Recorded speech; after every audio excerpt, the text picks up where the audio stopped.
Hi hello എല്ലാവർക്കും നമസ്കാരം. മറ്റൊരു വീഡിയോയിലേക്ക് വീണ്ടും സ്വാഗതം. ഇന്ന് ഞാനൊരു ചിക്കൻ കറി ആയിട്ടാണ് വന്നിരിക്കുന്നത്. ചിക്കൻ കറി ഞാനല്ല ഉണ്ടാക്കുന്നത്, അമ്മയാണ്. അപ്പോൾ അമ്മ ഉണ്ടാക്കുന്നു, ഞാൻ വീഡിയോ എടുക്കുന്നു. സമയം താമസിപ്പിക്കണം. നമുക്ക് നേരെ കറി എങ്ങനെ ഉണ്ടാക്കുന്നതെന്ന് നോക്കാം.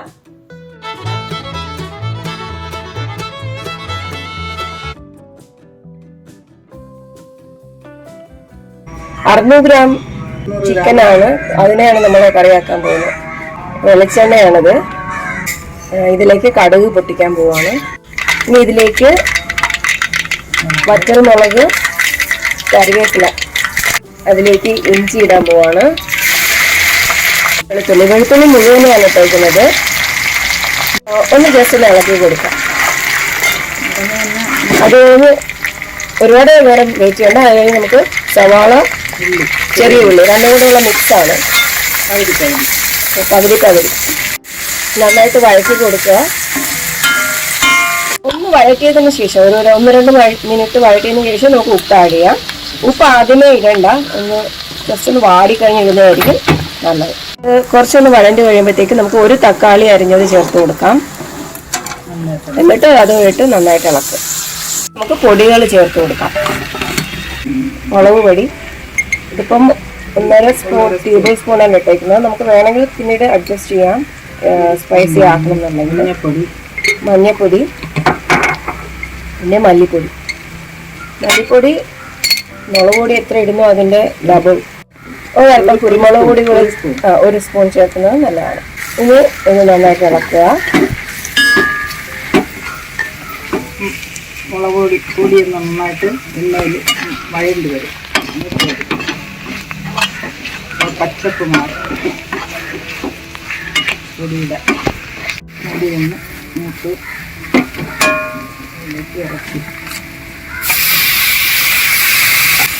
നന്നായിട്ട് ഇളക്കുക.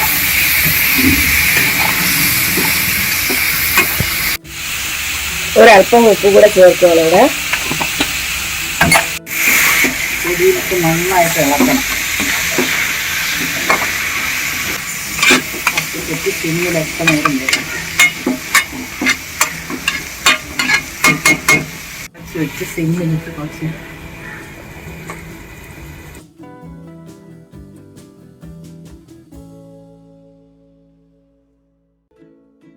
തേങ്ങാപ്പാലുണ്ടെങ്കിൽ അത് ചേർത്ത് കൊടുക്കാം. ഇല്ലെങ്കിൽ ഞങ്ങളിപ്പോൾ ഇവിടെ പശുവിൻ്റെ പാലാണ്, കടയിൽ നിന്ന് വാങ്ങിച്ച പാലാണ്. ഗുഡ് ലൈഫ് ടെട്രാ മിൽക്കാണ് അത് ചേർത്ത് കൊടുക്കുന്നത്.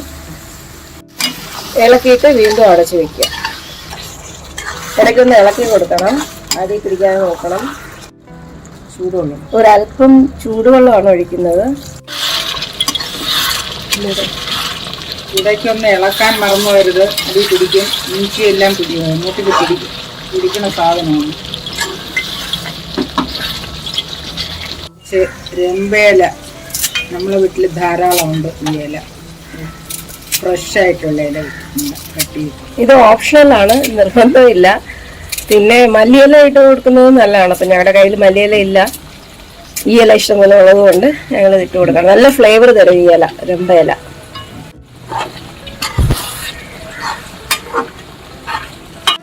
ഇപ്പം നല്ലതുപോലെ തിളച്ച് വരുന്നുണ്ട്. ഒന്നുകൂടെ നമുക്ക് ഇളക്കി കൊടുക്കാം. വെള്ളം വെട്ടി കറിയായി വരുന്നു. ആവശ്യമനുസരിച്ച് ഡ്രൈ ആക്കുക. കുറച്ചുകൂടെ ഡ്രൈ ആക്കണമെങ്കിൽ കുറച്ചുകൂടെ നേരം കിടക്കണം. സിമ്മിലിട്ട് ഇളക്കണം, അല്ലെങ്കിൽ അടി പിടിക്കും. സ്വിച്ച് ഓഫ് ചെയ്തു.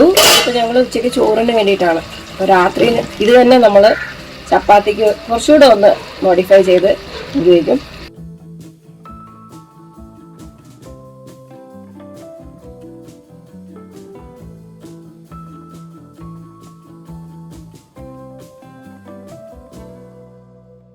ഇപ്പോഴത്തെ മിച്ചം വന്ന കറി എടുത്ത് വേറെ ഒന്നും ഇതിൽ ആഡ് ചെയ്തിട്ടില്ല. ജസ്റ്റ് അതിനെ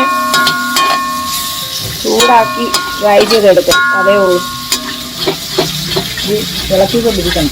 അതെ, ഇളക്കിക്കൊണ്ടിരുന്നുണ്ടെങ്കിൽ കഴിയുന്നവർക്ക് പണി. ഹൽവ വെള്ളും പോലെ ഇളക്കി നിൽക്കണം. കൂടെ തന്നെ നിൽക്കണം, വേറെ ഒരു ജോലിക്കും പോകരുത്. മൊബൈലൊക്കെ താഴ്ത്തി വെച്ച് ഒരു കൂടെ തന്നെ നിന്നോളണം, അല്ലേ?